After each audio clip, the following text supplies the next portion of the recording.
మనం నీతి మార్గంలోని, న్యాయ మార్గంలోని, ధర్మాన్ని రక్షించినట్లు మనం ఉన్నప్పుడైతే మన కష్టాలు పెట్టినాడు భగవంతుని ప్రశ్నిస్తాం. మాకెందుకు ప్రభు, ఎందుకు ఇక ఆధార పెట్టావు, ఎందుకు కష్టాలు పెట్టావు? అయితే రామదాసుడు భక్తుడు రాముని అడుగుతాడు, భగవంతుడా నన్ను ఎందుకు ఈ కష్టాలు పెడుతున్నావు? తన కోసం గుడిని కట్టించాడు రామదాసు. ప్రభుత్వ కారాగారంలో ఉన్న ధనాన్ని పెట్టి కట్టడం వలన ఆ రాజు కారాగారంలో పడేసి చాలా బాధలు పడుతూనే ఉంటాడు రామదాసు. అప్పుడు రాముడు భక్తుడు కాబట్టి, తండ్రి నాకెందుకు ఈ కష్టాలు పెట్టావు, ఎందుకు ఈ బాధలు పడుతున్నావు? నీ నామమే ఎంతో మధురమైనది, అంత మధురమైన నీ నామాన్ని నేను నిరంతరం స్మరిస్తుంటుంటే నువ్వెందుకు ఇన్ని కష్టాలు పడుతున్నావు?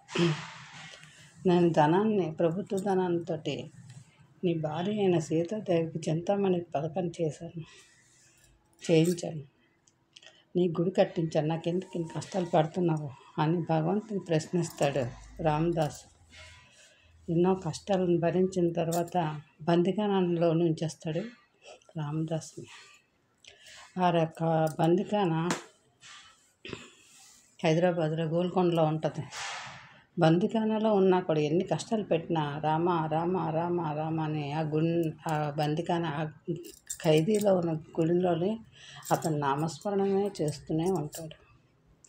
అప్పుడు రాముడు ఎన్ని బాధలు పెట్టినా కూడా నా నామాన్ని వదలట్లేదు, నా కోసమే ఖర్చు పెట్టాడు వేయని అని రాముడు లక్ష్మణుడు ఇద్దరు కలిసి వచ్చి ఆ యొక్క రాజుకి తన యొక్క ధనాగారంలోని బోల్డ్ డబ్బుల్ని వదిలేసి పారిపోతారు.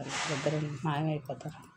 బట్టలు చూసి ఉదయం చూడగానే ఎంత ధనాన్ని చూసి అప్పుడు రామదాసు యొక్క భక్తిని మెచ్చుకొని తను నిరపరాధి, భగవంతుడి కోసం ఖర్చు పెట్టాడు ఈ డబ్బు అనేసి వాళ్ళు అతన్ని విడుదల చేస్తారు. అలాగే మనం కూడా భగవంతుడికి డబ్బును ఖర్చు పెట్టి, అతని గుళ్ళ కోసం ఖర్చు పెట్టి, అతని కోసం అన్నదానాలు చేయించి, వస్త్రదానాలు చేసి, మనం అన్ని మంచి పనులు చేసినప్పుడు, మన దగ్గర డబ్బు లేనప్పుడు భగవంతుడా మాకెందుకు ఈ ధనాన్ని ఇవ్వలేదు, ఎందుకు ఈ కష్టాలు పెడుతున్నావు అని అడిగించే ప్రశ్న మనకు ఉంటుంది.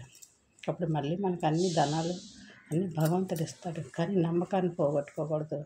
ఎన్ని కష్టాలు పెట్టినా అక్కడ నమ్మకంతో జీవించాలి.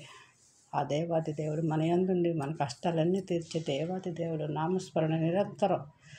మనకి ఎవ్వరూ రారు, మనం ఒక్కడమే మన భగవంతుడితోనే సాహసం చేయాలి. ఓం నమో నారాయణ వాసుదేవ గోవింద మధుసూదన భక్త వత్సల పద్బాంధవ. నిరంతరం మనకున్న దాంట్లో సహాయం చేస్తూ భగవంతుని స్మరిస్తూ అన్నీ మన మంచి పనులు చేస్తే భగవంతుడు మన యందు ఉంటాడు. ఓం నమో నారాయణ.